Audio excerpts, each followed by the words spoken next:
அனைவருக்கும் வணக்கம். இன்னைக்கு நம்ம மலையாள சினிமால ரீசெண்டா ரிலீஸ் ஆயிருக்கக்கூடிய புல்லு அப்படின்ற ஒரு சூப்பரான படத்தை பத்தி தான் இந்த வீடியோல பார்க்க போறோம். சோ வீடியோக்குள்ள போறதுக்கு முன்னாடி இந்த படத்தோட மொழினை பத்தி சொல்லணும் அப்படின்னா, ஒரு அழகான கிராமம் இருக்கு. அந்த கிராமத்துல எல்லாமுமா இருக்கிறது அந்த ஊர்ல குறி சொல்ற தேவம்மா அப்படின்ற ஒரு பெண் தான். அவங்க சொல்ற விஷயங்கள் எல்லாமே அப்படி நடக்குது அப்படின்ற மாதிரி ஊர் மக்கள் பின்பற்றிக்கிட்டே இருக்கும்போது திடீர்னு ஒரு சில மாற்றங்கள் ஏற்பட ஆரம்பிக்குது. பல அமானுஷமான விஷயங்கள் நடக்க ஆரம்பிக்குது. சோ அதெல்லாம் என்ன ஏது அப்படின்றது தான் நாம இப்ப இந்த வீடியோல பார்க்க போறோம். சோ கண்டிப்பா இந்த படம் உங்களுக்கு ஒரு வித்தியாசமான ஃபீலா இருக்கும் அப்படின்னு ஒரு நம்பிக்கையில இந்த வீடியோக்குள்ள உங்களை கொண்டு போறேன். இந்த படத்தோட ஸ்டார்டிங் சீன்ல தேவம்மா அப்படின்ற மாதிரி சொல்லியிருந்தா இல்லையா, அவங்க கிட்டதான் போக ஆரம்பிக்குது. அவங்க இருட்டான இடத்துல அமர்ந்துகிட்டே இருக்கும்போது அவங்க கண்ணு முன்னாடி அவங்க வணங்குற தெய்வம் தோன்ற ஆரம்பிக்கிறாங்க.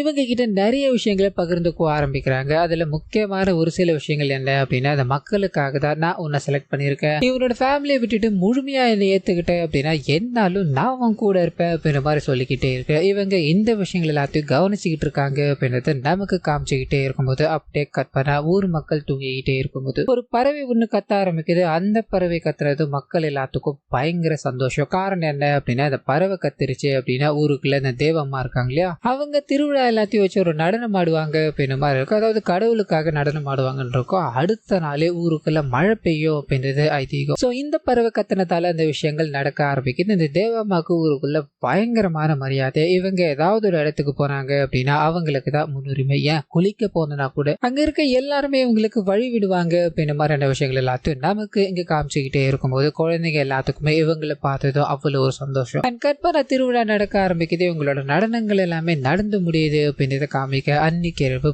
பயங்கரமான மழை பெய்ய ஆரம்பிக்குது. மக்கள் எல்லாருமே சந்தோஷப்படுறாங்க. அதே சமயத்துல கண்ணன் அப்படின்ற ஒரு கேரக்டர் கிட்ட போக ஆரம்பிக்குது. அப்பா படுத்த படுக்கையா இருக்காரு. இந்த மனுஷன் இன்ன வரைக்கும் வேலை தேடிக்கிட்டே இருக்காரு. இதனால வீட்டுல இவரோட அப்பாவை பார்க்கணும் அப்படின்ற மாதிரி சொந்தக்காரங்க வருவாங்க இல்லையா, அவங்க எல்லாருமே இவரை ஏளனமா பேசிக்கிட்டு இருக்காங்க அப்படின்றது எல்லாத்தையும் நமக்கு இங்க காமிச்சுக்கிட்டே இருக்கு. அதே சமயத்தில் ஒரு சில குழந்தைகள் கிட்ட போக ஆரம்பிக்குது. குழந்தைங்க அங்க விளையாடிக்கிட்டே இருக்கும்போது தேவம்மாவை பாக்குறாங்க. அவங்க கிட்ட பேசணும் அப்படின்ற மாதிரி போக அதுலயும் ஒரே ஒரு சின்ன பொண்ணு மட்டும் இவங்க கிட்ட நல்லா பேச ஆரம்பிக்குது. அங்க சாப்பிடுறதுக்கு தேவையான ஒரு சில பொருட்கள் இருக்கும். அது எல்லாத்தையும் அவங்க கொடுத்து அனுப்புறாங்க. சிரிச்சுக்கிட்டே அந்த குழந்தை அங்கிருந்து போகுது அப்படின்ற மாதிரியான விஷயங்கள் எல்லாத்தையும் நமக்கு இங்க காமிச்சுக்கிட்டே இருக்கு. அதே சமயத்துல ரகுவரன் அப்படின்ற ஒருத்தர் கிட்ட போக ஆரம்பிக்குது. அந்த மனுஷன் பாத்தீங்கன்னா ஊருக்குள்ள மழை பெஞ்சிருச்சு, விவசாயம் பண்ணணும் அப்படின்றதுக்காக எக்கச்சக்கமான இடங்களை வளைச்சு போட்டுக்கிட்டு இருக்காரு போல. அந்த வேலைகள் எல்லாத்தையும் பார்த்துக்கிட்டே இருக்க அது கூடவே ஒரு நபர் அவர்கிட்ட வந்து பேச ஆரம்பிக்கிறார். சோ அது மூலமா தான் இவரோட கேரக்டர் எப்படி அப்படின்றது நமக்கு தெரிய ஆரம்பிக்குது. இந்த தேவம்மா இருக்காங்க இல்லையா, அவங்க மேல எல்லாம் சுத்தமா நம்பிக்கையே கிடையாது. பறவை கத்துச்சு, அவங்க டான்ஸ் ஆடினாங்க அப்படின்னா மழை வருமா,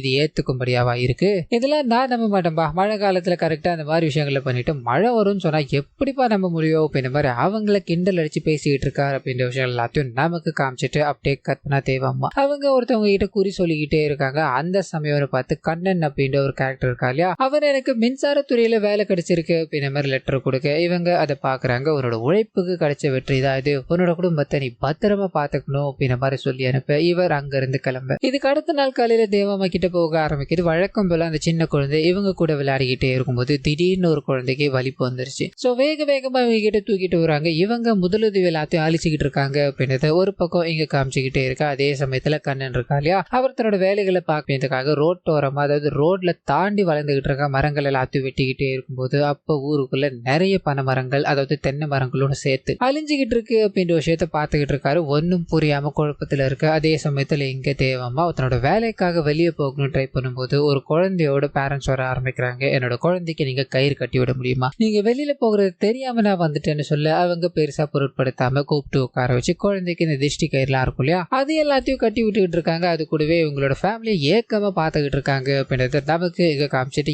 ஏன் எதுக்கு அப்படின்றத ரிவீல் பண்ணாம இதுக்கு அடுத்த நாள் காலையில இவங்க வேலையை பார்க்கணும்னு போகும்போது ஒரு நபரை பாக்குறாங்க. அந்த நபரை பார்த்ததோ சின்னதா ஒரு பிளாஷ்பேக். ஸோ இவங்க நார்மல் மனுஷங்களை போலதான், அதாவது இப்ப தேவம்மா இருக்காங்க இல்லையா, அதெல்லாம் தாண்டி ஒரு நார்மல் பெண்ணாதான் இவங்களோட ஃப்ரெண்டு கூட ஒரு சூப்பர் மார்க்கெட்டுக்கு வேலைக்கு போவாங்க அப்படின்ற மாதிரி இருக்கும். ஸோ கண்ணன் அப்படின்ற ஒரு கேரக்டர் காமிச்சாங்க இல்லையா, அவர் இவங்களோட சொந்த தம்பி. ஸோ இந்த விஷயங்கள் எல்லாமே நமக்கு காமிச்சிட்டு இவங்க இந்த சூப்பர் மார்க்கெட்ல வேலை எல்லாத்தையும் முடிச்சுட்டு ஊருக்குள்ள இந்த பறவைகளை பத்தி ரிசர்ச் பண்ற ஒருத்தர் இருக்காரு. அவர்கிட்ட போகும்போது ஊருக்குள்ள நிறைய பறவைகள் இடம்பெயர்ந்து வரும். அதாவது காலநிலை பார்த்து அந்த இடத்துக்கு வந்துட்டு இருக்கோம் அப்படின்ற மாதிரியான விஷயங்கள்லாம் அவர் பகிர்ந்துகிட்டே இருக்கும்போது அதே சமயத்துல இவங்க வீட்டுக்கு போறாங்க. தம்பிக்கு இன்ன வரைக்கும் அதாவது கவர்மெண்ட் வேலை ட்ரை பண்ணிட்டு இருக்கான். ஸோ இவங்க தான் தம்பிக்கு உதவி பண்ணிக்கிட்டு இருக்காங்க அப்படின்ற விஷயங்களும் உடம்புக்கு முடியாத அப்பாவை கவனிச்சுக்கிட்டு இருக்காங்க அப்படின்ற விஷயங்களையும் நமக்கு இங்க காமிச்சுக்கிட்டே இருக்கும்போது அதே சமயத்துல தான் இவங்கள ஒருத்தர் காதலிக்கிறார். இந்த விஷயத்த அவங்க கிட்ட கிட்ட வெளிப்படுத்தணும், நான் அவங்க வீட்டுக்கு வந்து பேசவா அப்படின்ற மாதிரி ஓப்பனா பேசிக்கிட்டே இருக்கும்போது இவங்களுக்கு இது மேலலாம் உடன்பாடு இல்லை. காரணம் என்ன அப்படின்னா இவங்களோட தம்பி இன்ன வரைக்கும் வேலைக்கு போகல. இங்க கல்யாணம் அப்படின்றது ஒண்ணு வந்தா எந்த நிலைமையில அவங்க கல்யாணம் பண்ணுவாங்க அப்படின்ற ஒரு கேள்வி இருக்கு இல்லையா? இதனால அவரை இக்னோர் பண்ணிட்டு அங்க இருந்து நடந்து போக ஆரம்பிக்க அந்த சமயத்துல தான் அவங்க கோயில்ல இருந்து ஒரு பயங்கரமான சத்தம் கேட்க ஆரம்பிக்குது. என்ன ஏதுன்னு மக்கள் போய் கூட்டமா நின்றுகிட்டே இருக்கும்போது இது நேரம் வரைக்கும் எங்க தேவம்மா அப்படின்ற மாதிரி வேற ஒரு கேரக்டர் இருந்திருக்காங்க. அவங்க தான் ஊருக்குள்ள குறி சொல்லுவாங்கன்னு இருக்கும். ஸோ அவங்க அவங்களோட கடமையை வேற ஒருத்தவங்களுக்கு கொடுக்க ட்ரை பண்ணிக்கிட்டு இருக்காங்க. அதனாலதான் அப்படி ஆடிட்டு இருக்காங்க அப்படின்ற மாதிரி மக்கள் எல்லாரும் பார்த்துக்கிட்டே இருக்கு. அவங்க அவங்களோட பொண்களை அவங்க அப்படி மறைச்சு வைக்க பாக்குறாங்க. இந்த லேடியும் வேக வேகமா ஓடிக்கிட்டே இருக்காங்க. எதிரில் ஹீரோயின் வரதை பார்த்ததோ அங்க போய் நின்று அவங்களோட கழுத்துல இவங்க கழுத்துல இருக்க மாலையை எடுத்து போடும்போது அந்த ஒரு கணத்துல இவங்களோட கனவுகள் எல்லாமே நொறுங்கி போயிடுச்சு. கண் கலங்க ஆரம்பிக்கிறாங்க ஊர் மக்கள் எல்லாருமே. அடுத்த தேவமா இவங்க தான் அப்படின்ற மாதிரி இவங்களுக்கு தேவையான சடங்குகள் எல்லாத்தையும் பண்ணிக்கிட்டே இருக்க இவங்களோட குடும்பத்து கூட இவங்க கான்டாக்ட்ல இருக்கக்கூடாது. ஏன்னா கடவுளால் ஒதுக்கப்பட்டவங்க கடவுளுக்குன்னு இருக்கிறவங்க அப்படின்ற மாதிரி பிரிச்சு வச்சிருவாங்க. ஸோ அன்னைக்கு பிரிஞ்சவங்க தான் இன்னி வரைக்கும் அந்த தொண்டை தான் செஞ்சுக்கிட்டு இருக்காங்க அப்படின்றது எல்லாத்தையும் நமக்கு இங்க காமிச்சுக்கிட்டே இருக்கும்போது இவங்களோட அப்பாவுக்கு உடம்புக்கு முடியாம இருக்கு இல்லையா? இந்த தகவல் வந்து சேர ஆரம்பிக்குது. அப்பா முன்னாடி போய் உட்காடுறாங்க. அப்ப அவங்க கண் கலங்கி இவங்க கிட்ட பேசணும் அப்படின்ற மாதிரி எவ்வளவோ ட்ரை பண்ணிக்கிட்டே இருக்க வார்த்தைகள் வரல. இவங்களும் தன்னோட அப்பாவை தொட்டு பேசலாம் அப்படின்ற மாதிரி போகும்போது கூட இருக்கவங்க தடுக்கிறாங்க. இல்லமா நீங்க தொடக்கூடாதுன்னு சொல்லும்போது இவங்க இளநீர் எல்லாத்தையும் அவருக்கு கொடுத்துட்டு அங்கிருந்து கிளம்ப ஆரம்பிக்க அன்னைக்கு நைட்டே இவங்களுக்கு ஏதோ ஒரு கெட்ட கனவு வர ஆரம்பிக்குது. தூக்கத்துல இருந்து எழுந்துக்கிறாங்க. அடுத்த நாள் காலையில இவங்களோட அப்பா இறந்து போயிட்டார் அப்படின்ற ஒரு தகவல் இவங்களுக்கு தெரிய ஆரம்பிக்குது. ரொம்ப சோகப்படுறாங்க அப்படின்ற விஷயங்கள் எல்லாத்தையும் நமக்கு இங்க காமிச்சுக்கிட்டே இருக்கும்போது அதே நேரத்துல இவங்களோட வீட்டை சுத்தி எறும்புகள் தெரிஞ்சுக்கிட்டே இருக்கு. இது சரியான சகுனமா இல்லையே அப்படின்ற மாதிரி இவங்க திங்க் பண்ணிக்கிட்டே இருக்கும்போது இவங்க இந்த கடவுள் வேஷங்கள்லாம் போடுவாங்க இல்லையா? அதே மாதிரி கடவுள் விஷயத்துல ஒருத்தவங்க ஓடி வந்துகிட்டே இருக்கும்போது இவங்க கிட்ட பேசுவாங்களே சின்ன பொண்ணு. அந்த சின்ன பொண்ணு பாக்குறாங்க. அந்த சின்ன பொண்ணோட வயித்தை கிழிக்கிறாங்க அப்படின்ற மாதிரி கோரமான கனவு இவங்களுக்கு வந்ததால பட்டுன்னு தூக்கத்துல இருந்து எழுந்துக்கிறாங்க. என்ன நடக்க போகுதோ அப்படின்ற பயத்துல இருக்க அதே சமயத்துல அந்த ரகுவரன் அப்படின்ற ஒரு கேரக்டர் இருக்கா இல்லையா? அவரோட தோட்டத்துக்குள்ள இருக்க எல்லா மண்புழுக்களும் இறந்துகிட்டு இருக்கு அப்படின்ற விஷயங்கள் அங்க இருக்கிறவங்களுக்கு தெரிய ஆரம்பிக்குது. யாரும் பெருசா எடுத்துக்கிற மாதிரி தெரியல. அப்படியே கற்பனை ஊருக்குள்ள குழந்தைகள் விளையாடிக்கிட்டே இருக்கும்போது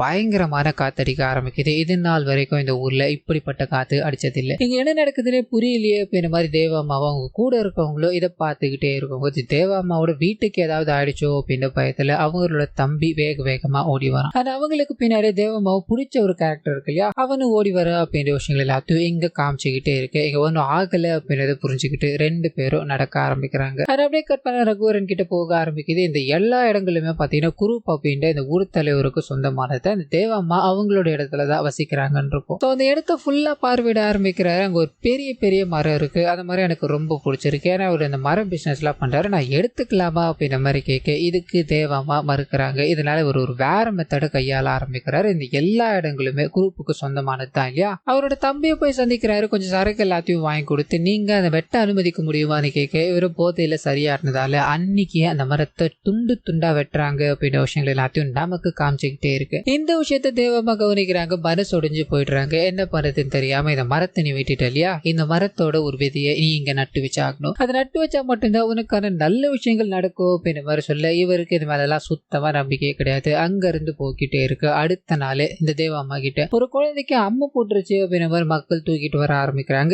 இவங்க தனக்கு உண்டான மருந்துகள் அதாவது தான் வச்சிருக்க மருந்துகள் எல்லாத்தையும் கொடுத்துக்கிட்டே இருக்கு. இவங்களுக்குள்ள ஒரு மாதிரி யோசனையா இருக்கு. இந்த குழந்தைய இதுக்கு மேல இங்க வச்சிருந்தோம் அப்படின்னா சரிப்பட்டு வராது. நீங்க வெளியூர்ல இருக்க ஹாஸ்பிட்டல் கொண்டு போகும்னு சொல்ல இந்த விஷயம் ஊர் மக்கள் கிட்ட பரவலா பேசப்பட்டுக்கிட்டே இருக்கு. காரணம் என்ன அப்படின்னா எந்த விதமான மருத்துவனாலும் சரி அது இந்த தேவம்மா கையால தான் குணமாகும் அப்படின்ற மாதிரி இருக்கும்போது அவங்களால முடியல, நீங்க வெளியூருக்கு கொண்டு போங்க அப்படின்ற மாதிரி சொல்லியிருக்காங்க. இதுல இருந்தே தெரிய ஆரம்பிக்குது அவங்களுக்கு இந்த பழைய தேவம்மா மாதிரிலாம் சக்திகள் எதுவுமே இல்லையா? அப்படி இருந்திருந்தா அந்த வார்த்தையை அவங்க சொல்லியிருப்பாங்களாயா அப்படின்ற மாதிரி மக்கள் பரபரப்பா பேசிக்கிட்டே இருக்கும்போது இவங்களோட வீட்டு பக்கத்துல ஒரு புத்து இருக்கும். அந்த இடத்த அந்த ரகுவரன் இருக்கா இல்லையா? அவர் வாங்கிட்டார் அப்படின்ற ஒரு தகவல். ஜேசிபி எல்லாத்தையும் கொண்டு போறாங்க. அந்த இடத்த சுத்தமா தரமட்டமாக்கிட்டே இருக்கும்போது சாமி ரூபத்துல இருக்க ஒரு நாகத்தை நமக்கு காமிக்க ஆரம்பிக்கிறாங்க புத்து பக்கத்துல. அந்த நாகம் ஆடிக்கிட்டே இருக்கும்போது ஜேசிபியால அந்த நாகத்தை சாகடிக்கிறாங்க அப்படின்ற மாதிரியும் ரத்த சொட்ட சொட்ட அந்த நாகம் அங்க விழுந்து கிடக்கு. இது எல்லா விஷயங்களையும் தேவமா கவனிக்கிறாங்க. சோ மக்களோட ஆசைக்காக கொஞ்சம் கொஞ்சமா இந்த இயற்கை அழிஞ்சுகிட்டு இருக்கு அப்படின்றது உணர்ந்து அவங்க ஒரு மாதிரி சிந்தனைக்குள்ள போக ஆரம்பிக்கிறாங்க. அந்த சமயத்துலதான்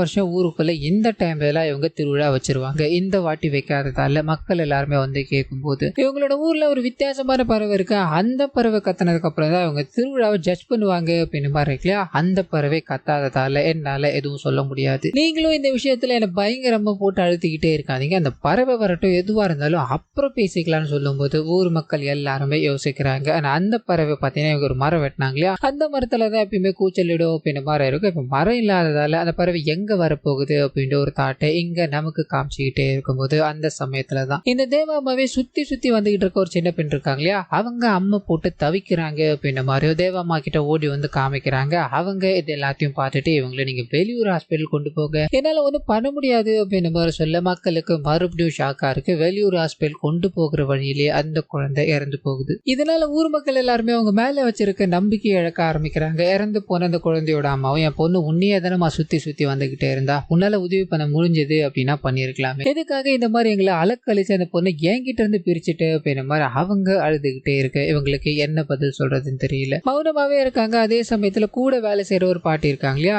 அவங்களும் இதுக்கு மேல இங்க இருக்க முடியாதுமா, மக்கள் எல்லாருமே நம்மள நம்பிக்கை இழந்து பாக்குறாங்க, நம்மளோட இடத்துக்கு யாரும் இனிமேல் வரப்போறதும் கிடையாதுமா அப்படின்ற மாதிரி அவங்களோட ஃபேமிலியை பார்க்கணும், அதாவது கடைசி காலத்துல நான் அங்க இருக்கிறேமா அப்படின்ற மாதிரி அங்க இருந்து கிளம்ப ஆரம்பிக்க இவங்க தனிமையிலாக்கப்படுறாங்க. அது கூடவே இவங்க போற இடம் எல்லாத்துக்குமே இவங்களுக்கு தான் பயங்கரமான மரியாதை கொடுப்பாங்கன்னு இல்லையா, இப்போ மரியாதை கொஞ்சம் கொஞ்சமா குறைய ஆரம்பிக்குது. மக்கள் எல்லாருமே இவங்களை வெறுக்க ஆரம்பிக்கிறாங்க. இவங்க கொடுக்குற பொருட்கள் எல்லாத்தையும் வாங்க மறுக்கிறாங்க அப்படின்ற விஷயங்கள் எல்லாத்தையும் நமக்கு காமிச்சுக்கிட்டே இருக்கும்போது அந்த சமயத்துலதான் பறவை கத்தனா மட்டும்தான் திருவிழா நடத்த முடியும் அப்படின்ற மாதிரி தேவாமா சொல்லிட்டாங்க. என்ன பண்ணலாம் அப்படின்ற மாதிரி இந்த பறவைகள் எல்லாத்தையும் ஆராய்ச்சி பண்ற ஒரு நபர் இருக்கா இல்லையா, அவர்கிட்ட போகும்போது பறவைகள் இருந்து போறதுக்கான இடங்கள் எல்லாத்தையுமே நீங்க அழிச்சுக்கிட்டே இருக்கீங்க. அப்படி இருக்கும்போது பறவைகள் இங்க எப்படி வரும் அப்படின்ற மாதிரி நீங்க எதிர்பார்க்கறீங்க, பறவைகள் எங்க வரணும் அப்படின்னா அதுக்கு உண்டான சூழலை நீங்க உருவாக்கணும் அப்படின்ற மாதிரி சொல்லி ஏரிகள் குளங்கள் அப்படின்ற எல்லாத்தையுமே தூய்மையா வச்சிருங்க, நிறைய மரங்களை தண்ணி ஊத்தி வளங்க, அதுவே உங்களுக்கு போதுமானது அப்படின்ற மாதிரி சொல்லி அனுப்ப அந்த வேலைகளை ஈடுபட ஆரம்பிக்கிறாங்க. அதே சமயத்துலதான் இந்த கண்ணன் அப்படின்ற ஒரு கேரக்டர் இருக்கா இல்லையா, அவர்கிட்ட போக ஆரம்பிக்குது. அவர் வேலை செஞ்சுக்கிட்டே இருக்கும்போது பொத்துன்னு மேல இருந்து கீழே விழுந்து போயிட்டாரு, அடிபட்டு கிடக்கிறாரு. இருந்தாலும் இவங்க அதாவது தேவாமால அவரை சந்திக்க முடியாத ஒரு நிலைமை, தன்னோட ஃபேமிலிக்கிட்டையும் போக முடியல, மக்களுக்கும் நல்லது பண்ண முடியலையே அப்படின்ற தாட்டி இவங்களுக்குள்ள ஓடிக்கிட்டே இருக்கு. ஊர் மக்கள் எல்லாருமே தண்ணீருக்காக கஷ்டப்பட்டுக்கிட்டு இருக்காங்க அப்படின்ற மாதிரி இவங்களுக்கு மறுபடியும் அந்த கனவுகள் வர ஆரம்பிக்குது. அது ரியல் லைஃப்ல நடக்க ஆரம்பிக்குது. கொஞ்ச நாளைக்கு தான் தண்ணி இருக்கு, இந்த தண்ணியை வச்சு நம்ம என்ன பண்ண போறோமோ அப்படின்ற மாதிரி ஊர் மக்கள் எல்லாருமே கஷ்டப்பட்டுக்கிட்டே இருக்கு. இதுக்கு மேலேயும் முடியாதுப்பா, நம்ம ஏதாவது பண்ணணும் அப்படின்ற மாதிரி ட்ரை பண்ணிக்கிட்டே இருக்காங்க. அந்த சமயத்துல தான் அவங்க எதிர்பார்த்த மாதிரி அந்த பறவை கத்த ஆரம்பிக்குது. மக்கள் எல்லாருமே சந்தோஷத்தோட நீங்க எதிர்பார்த்த பறவை கத்திருச்சு, நம்ம திருவிழாவை ஆரம்பிக்கலாமான்னு சொல்ல இவங்க இப்பயும் சம்மதம் சொல்ற மாதிரி தெரியல. இல்ல இந்த பறவை கிடையாது, இது வேற ஒரு பறவை அப்படின்ற மாதிரி இந்த பேச்சை விட்டுட்டு கடந்து போக மக்கள் எல்லாருமே கொந்தளிக்கிறாங்க. இதுக்கு மேல இவங்களை நம்பினா வேலையே ஆக போறது கிடையாது, இவங்க சொல்ற விஷயங்கள் எதுவுமே நடக்கிறது கிடையாது, திருவிழாவை நாமளே நடத்திக்கலாம் அப்படின்ற மாதிரி ஊர் தலைவர் முன்ன நின்று எல்லாரும் திருவிழாக்கான வேலைகளை பார்த்துக்கிட்டே இருக்கு. தேவாமா கண்ணு முன்னாடி அவங்களோட கடவுள் வந்து பேச ஆரம்பிக்கிறாங்க அப்படின்ற மாதிரி இருக்கும். மக்களுக்காக நீ உழைக்கணும் அப்படின்ற மாதிரி பல விஷயங்களை பண்ணிக்கிட்டே இருந்த, அண்ட் ஒரு மரத்தை சாகடிச்சதுக்கு அப்புறம் அந்த மரத்தை நடணும் அப்படின்ற மாதிரி நீ சொல்லிக்கிட்டே இருந்த, அதை மக்கள் பண்ணாங்களா? அண்ட் இன்னொரு பக்கம் உன்னோட ஃபேமிலி கஷ்டத்துல இருக்கு, உன்னோட ஃபேமிலி பார்க்க உன்னால போக முடியுதா? இருந்தாலும் உனக்காக நான் ஒரே ஒரு வாய்ப்பு தரேன், உனக்குள்ள நான் வரப்போறேன் அப்படின்னு வர்றது மூலமா மக்கள் எல்லாருமே இது தப்புதான் அப்படின்ற மாதிரி தெரியாம பண்ணிக்கிட்டு இருக்காங்க இல்லையா, அந்த தப்பு எல்லாத்தையுமே நீ திருத்தி எழுதணும் அப்படின்ற மாதிரி சொல்ல அப்படியே கற்பனா ஊருக்குள்ள திருவிழா நடந்துகிட்டே இருக்கு. அந்த திருவிழாவில் கடவுள் வேஷம் விட்டு இவங்க